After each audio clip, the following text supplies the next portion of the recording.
Hello, everyone, and welcome to another episode of Autism Stories. I'm your host, Doug Bletcher, the founder of Autism Personal Coach.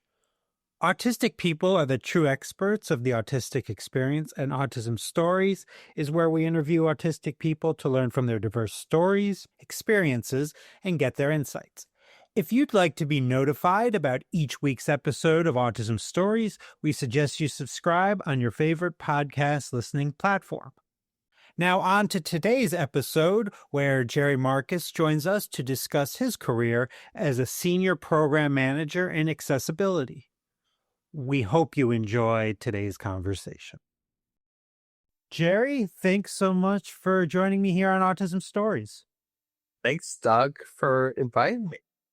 I'd love to start out with you if you could introduce yourself to our listeners and talk about where does your story in the autistic community begin? Well, hey, so a little bit about myself.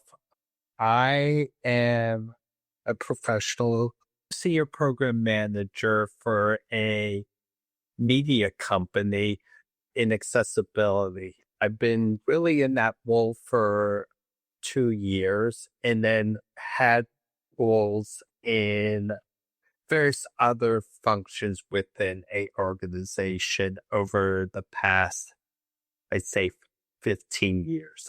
I'm coming from outside Philadelphia, Pennsylvania, born and raised there, big Eagles fan, among, the other kind of sports, Phillies, Flyers. Not really a Sixers fan, not a basketball fan myself.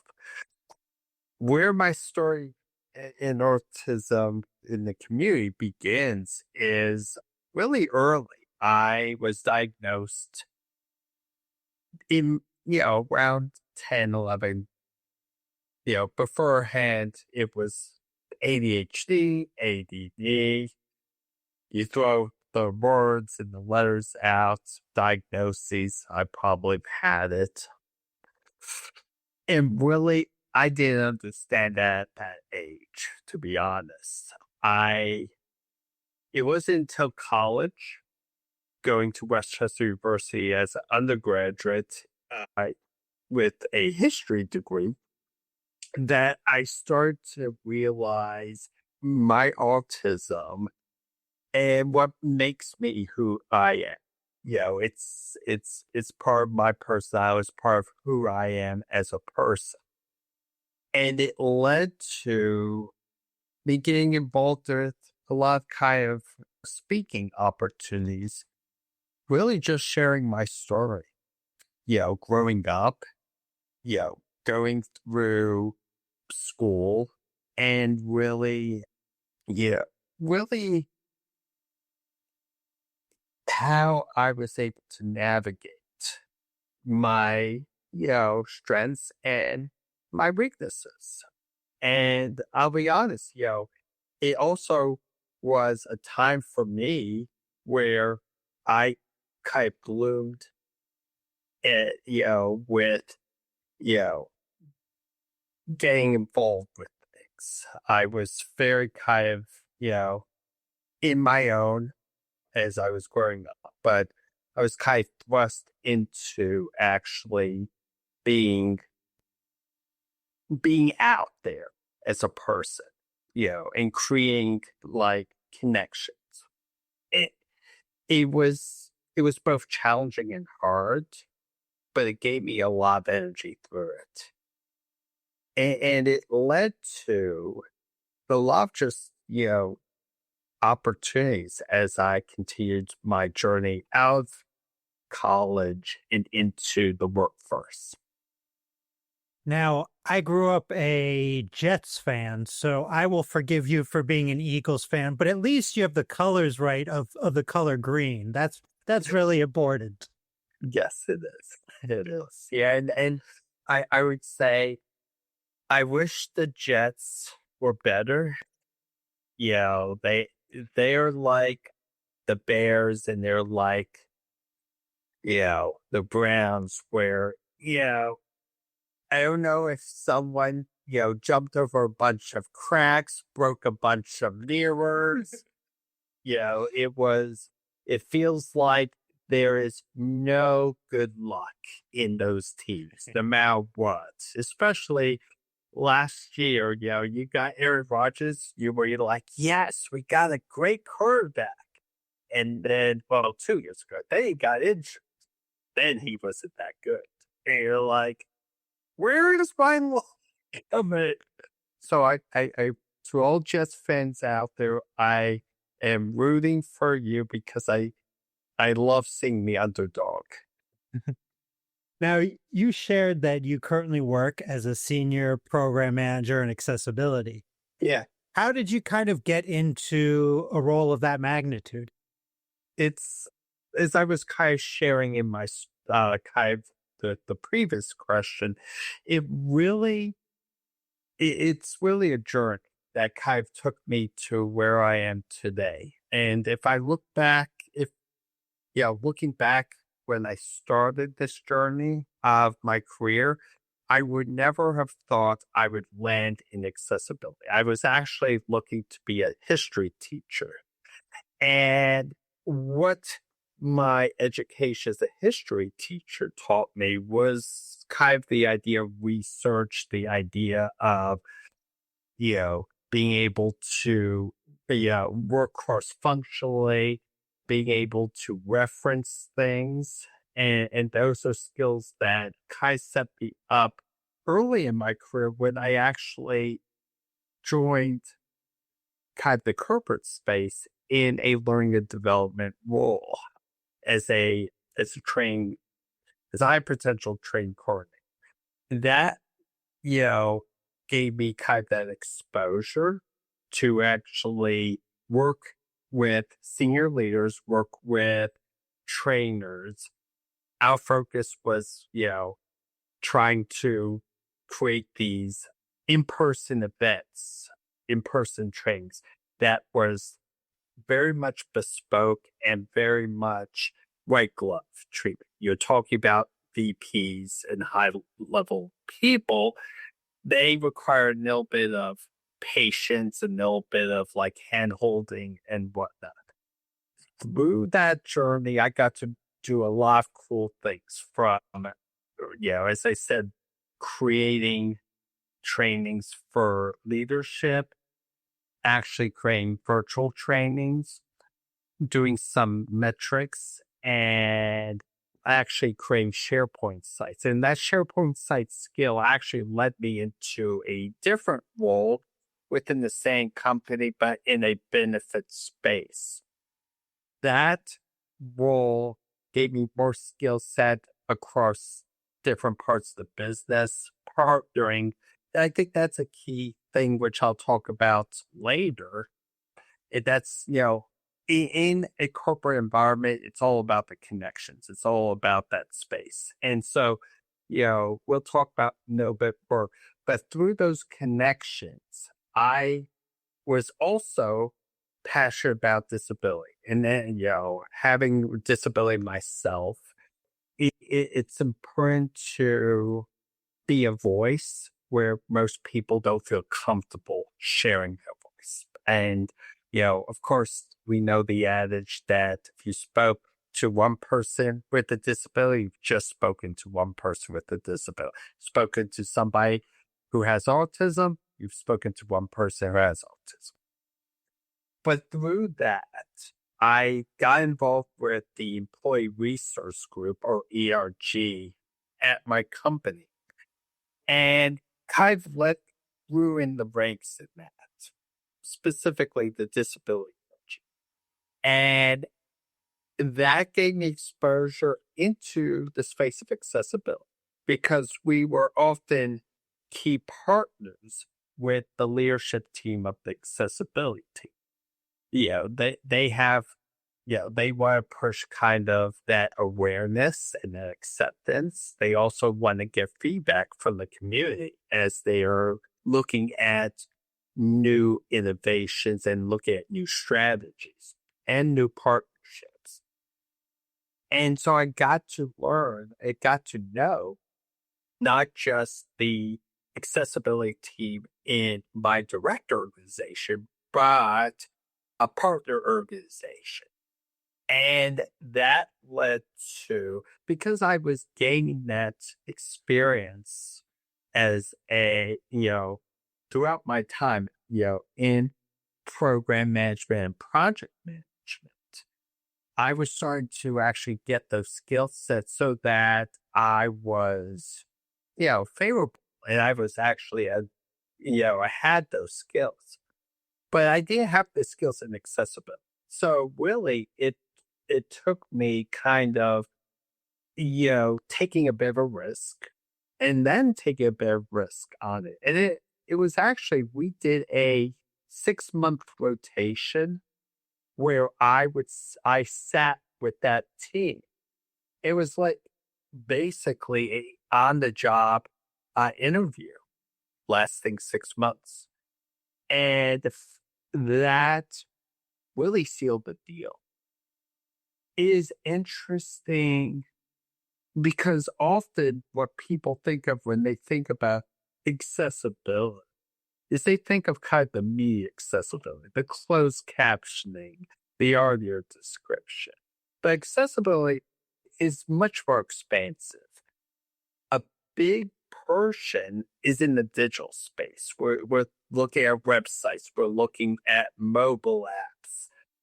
You're also looking at, connected TV apps. And it's about how does, you know, individuals who leverage assistive technology. So we're talking about screen readers, screen magnifiers, switch devices, what we call alternative navigation. In addition to other kinds of considerations. And so for accessibility, it's a larger scope than most people expect. And it's also not limited to one part of one team member's job. It's actually it's often a requirement for the entire team to do it. And so I think that it was interesting to me to kind of take that risk, to be honest, Doug, because I had no background in it, but I had such a physical connection to disability. So I thought of it as a way to get back to the community. When I think about accessibility, like you were saying, it is such a wide range of things. And I think a really important concept of accessibility is universal design. Mhm. How does designing and developing with accessibility at the forefront improve the usability for all people? Well, that is a great question, Doug. And, I don't know if you've heard of the curb cut effect. Yeah. But for those who haven't, it's the idea that it's based on what is, the idea of when you create solutions for edge cases, for example, it actually will benefit a larger group. And so why it's called the curb cut effect is, as you know, often when you have a curb, there's kind of a steep drop. But there was the innovation of kind of creating this embedded ramp within a curb that cuts it. And it's really was done for people who rely on mobility devices, wheelchairs, you know, scooters, but it also started to benefit others, including moms with strollers, including people carrying, luggage, a heavy luggage behind them. You name it. And so when you look at universal design, it's very much about creating not, creating things that benefits the larger group. It benefits the larger population, but it takes into account those edge cases. And so for a website, people are like, oh my God, I want to make this fancy website, all kinds of bells and whistles. I want to have a video playing in the back. I want to have, text running like, banners. You're like, I'm a Picasso. I'm painting with it. But the problem is if you looked at a website like that, would anyone be able to read that website? You know, because you have maybe text that doesn't have good color contrast. I don't care if you have perfect 20/20 vision. You're gonna get a headache looking at that. Not to mention if you're low vision, you won't even be able to understand that. And then for those who are blind who rely on screen readers, the idea that often a website will have a lot of kind of hidden features. So if someone who's utilizing a screen reader cannot navigate through that, they can't navigate through that purchase process and then complete it.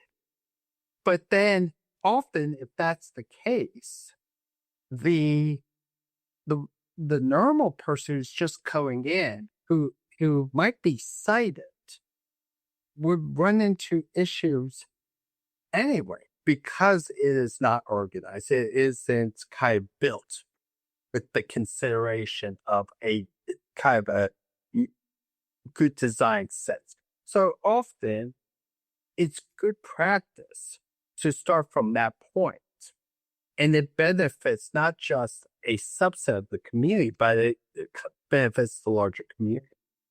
I'm wondering about the importance of self-advocacy in your career. Are there kind of strategies related to self-advocacy that have helped you to navigate a corporate environment as an autistic leader? That's you're throwing some interesting questions out here, Doug. It's it's been something that has defined throughout my career. It has been kind of how I've leveraged advocacy in my day job and also in kind of in the greater community and with the disability community. In my day job, it's you know,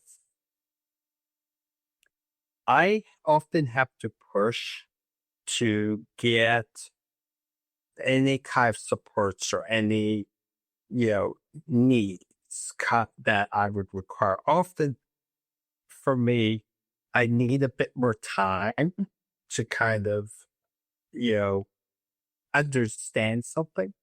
And so if I didn't mention, hey, I need extra time, or can you repeat that? Or can we look at some options to kind of, improve my, kind of how I work? Then I, I would not be working at an effective level and I would not be productive.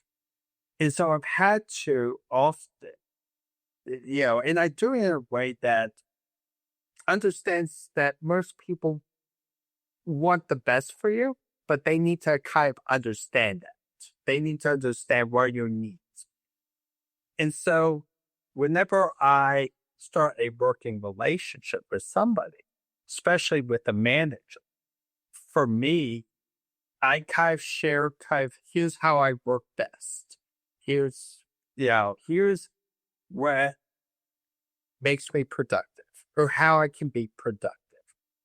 I need headphones. I need time to focus throughout the day. I'll need, more recently with kind of taking lots of notes, I've needed AI and Copilot. And what that allows me to get the transcripts so that I'm not having to switch task in the middle of a meeting, trying to take notes, but also trying to try to respond to a question from somebody. So these kind of, I don't want to call these accommodations because it's not an accommodation. It's very much just a productivity tool. It makes us better. And for me, but always I've had to mention because if I don't mention these things, it's people will just assume everything's okay. Now, the problem is there's a stigma associated with self IDing and kind of talking, bringing up your disability. And that is something that I've had to combat throughout my career. There's been times when I've thought that I've not been chosen for opportunities or roles because I have of my disability. And so for me, kind of to navigate that, I've had to, first of all, find good people that I trust, colleagues, managers, and they're almost like your stakeholders, there's your sponsors. They'll be honest with you. They'll be open with you. They'll say, hey, Jerry, this is what you should do in this situation. So at least you have an outside voice involved. And they can be an advocate for yourself too. But it requires often, and this is what I'm getting to, it requires you to put in the time and the energy. And often it's energy that is limited because you're also trying to do your job. So you gotta also realize, okay, when am I starting to burn out? And I think that's a key thing. It's like being cognizant of, okay, you're doing so much, you know, advocating for yourself, doing your job, maybe even advocating for others. And so it's a cognizant thing to remember throughout this that if you need to take a break, if you need to step back, if you need to refill that energy, you need to listen to yourself in that. I think that's a really key thing when you mentioned the finding people that you trust in the workplace. And I'm wondering if there are ways that your autism has helped you in the process of kind of developing relationships with people you can actually trust. Mm.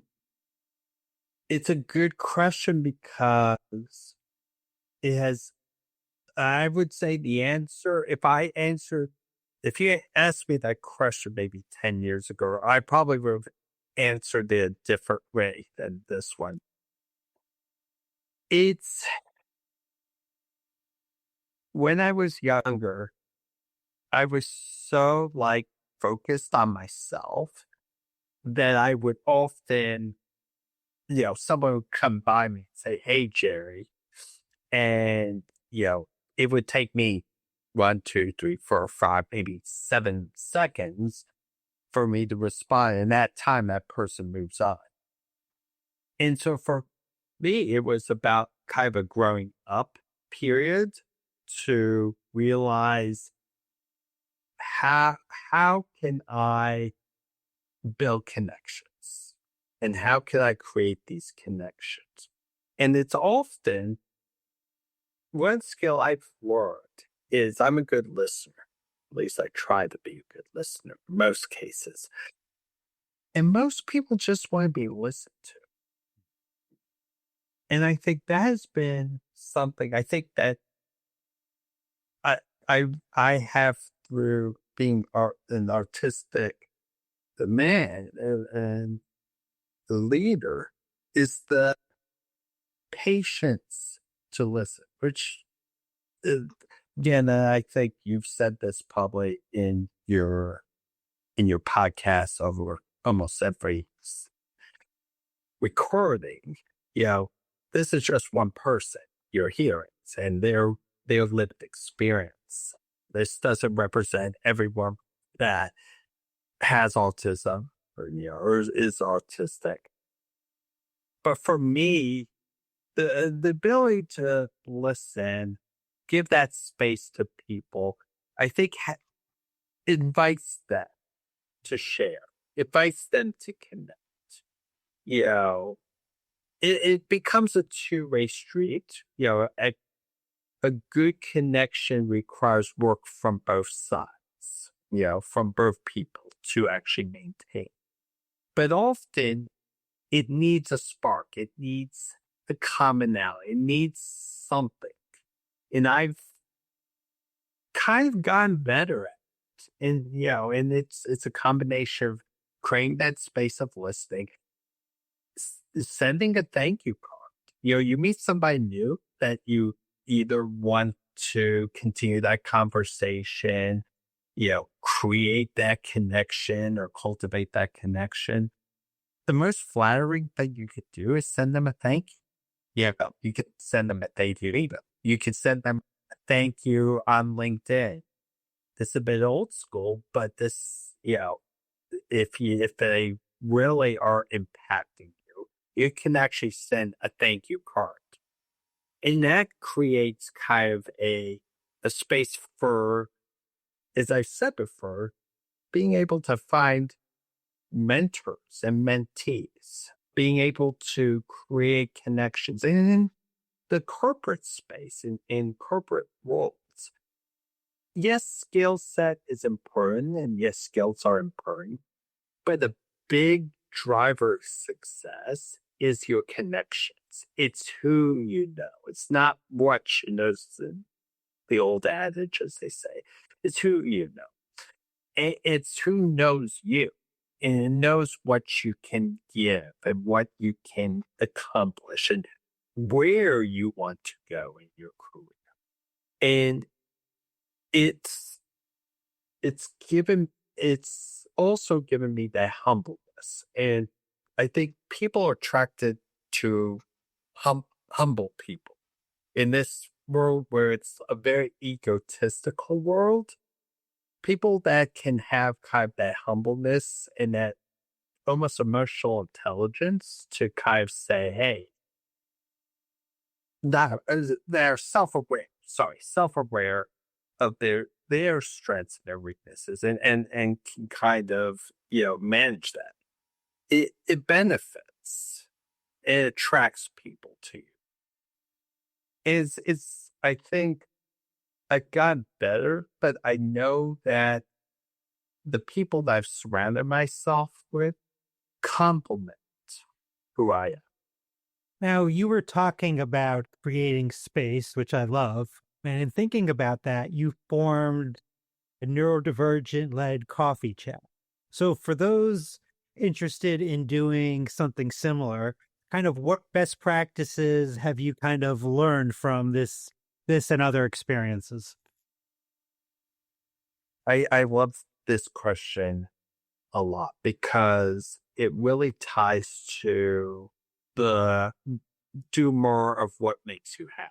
This truly makes me happy. I've, in my leadership roles and the employee resource group that I led, I kept noticing that people who are neurodivergent often don't have a connection or feel a connection to the disability space, but they are looking for community. And often in large organizations, they think they're just by themselves. They don't know people like themselves. And we kept hearing this. I kept hearing this. And we in the organization I currently am, we looked at ways to create that safe space, to create that community. And one of the first things we needed was a sponsorship. We need executive sponsorship. We needed, and we got it, but it required us to, be able to articulate what our idea was with the executive sponsor. Say we want to do something to create safe space in a sense of community for our neurodivergent colleagues and also their allies. Yeah, we don't want to exclude people. We want to include as many people, but we also want it to be authentic. So we want it to be something that is led by neurodivergent colleagues. I think that was a key thing. So being able to get executive sponsorship was key on that one. And then it was finding the right people to kind of lead. And so that's a bit of a risk because, when you're doing that, you're kind of self-IDing. You're raising your hand. I want to say you're paying a bullseye, but you're making it apparent. Yeah, this is neurodivergent led. You want to be an organizer. 1+1=2. And so being able to find people, but almost immediately, I was able to find people. It was because there was a passion. They they needed it as much as they knew the community needed that space. And so they were willing to take that risk. Now, I wish in the future that it wouldn't need to be a risk, that you would not have the stigma associated with it and you could, yeah, if you want to, you could do it without any feeling of potential ramifications, negative, positive, or indifferent. So, and then the last piece was patience. We came in there with an idea to create almost like an ERG. And there was a bit of pushback because there was the concept of this would be confusing compared to the other disability ERG. And there was like, okay, all right, shoot, we need to kind of rethink this. So often for me, I want to get something done. I want to, there's a bit of impatience, being impatient that often I feel. But this required patience. People want this to happen, but if we were going to say, okay, it's either we have this neurodivergent employee resource group or nothing, likely it would have been, and then we would have been back to where we were today. But instead, we were patient and we were flexible as a group. And we were like, okay, so if we can't do this as an ERG, what can we do? Okay, let's think of some ideas. Someone said coffee chat. Others were like, oh my God, that's a good idea. We brought that up to kind of our executive sponsorship. They loved the idea. And we kicked it off. And we've been in it for a month, and just the impact already to the community. We're having people that have, not share things, share things. Creating that safe space. You have people that were like, oh, this sounded interesting, and join in. They shared stories and they were like, well, I'm an owl. But the fact that you shared what you shared is allowing me to share this. And so it almost immediately creates that safe space community that we were planning on to. Ultimately, it's in your organization, it's got kind of aligned to your, what the organization sees as this kind of community space. But if you get that sponsorship, if you get a good team around, and you're able to kind of have a strategy, that sets you up for success. And it's just been such a great experience to see it grow and see kind of the organizers take on more leadership roles in it. And lastly, Jerry, how can our listeners learn about you beyond this interview? Yeah. So I have a LinkedIn. You can, look me up on LinkedIn under Jerry Marcus. Yes, it's Jerry Marcus MBA. It's probably a bunch of Jerry Marcuses.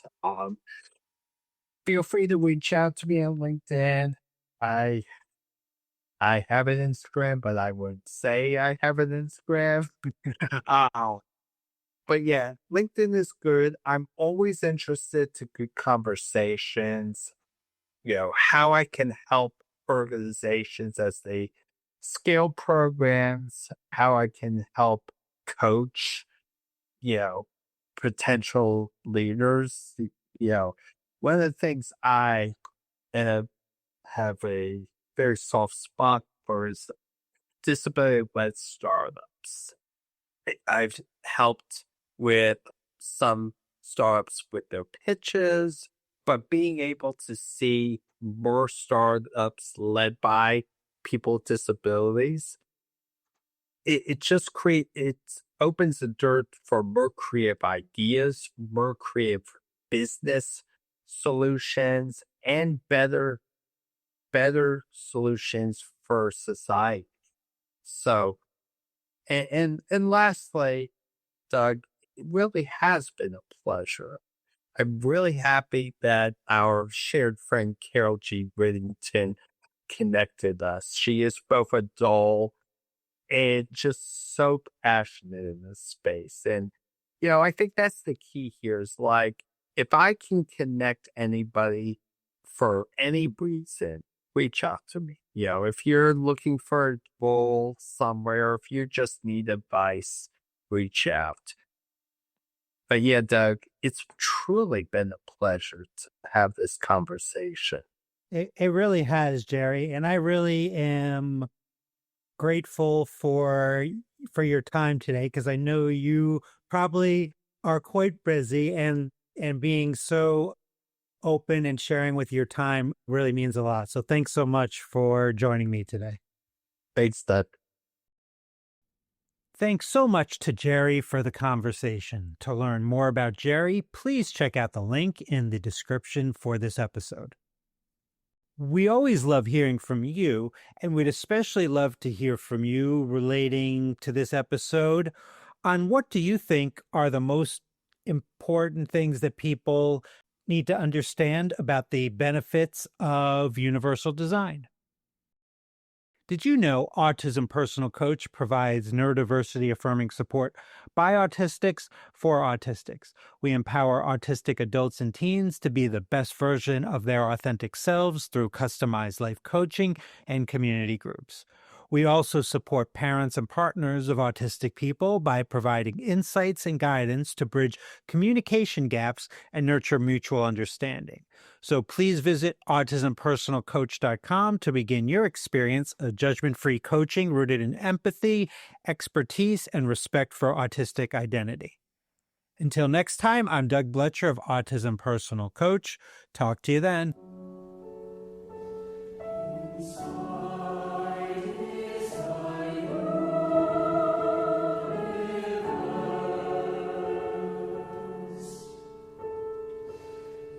Inside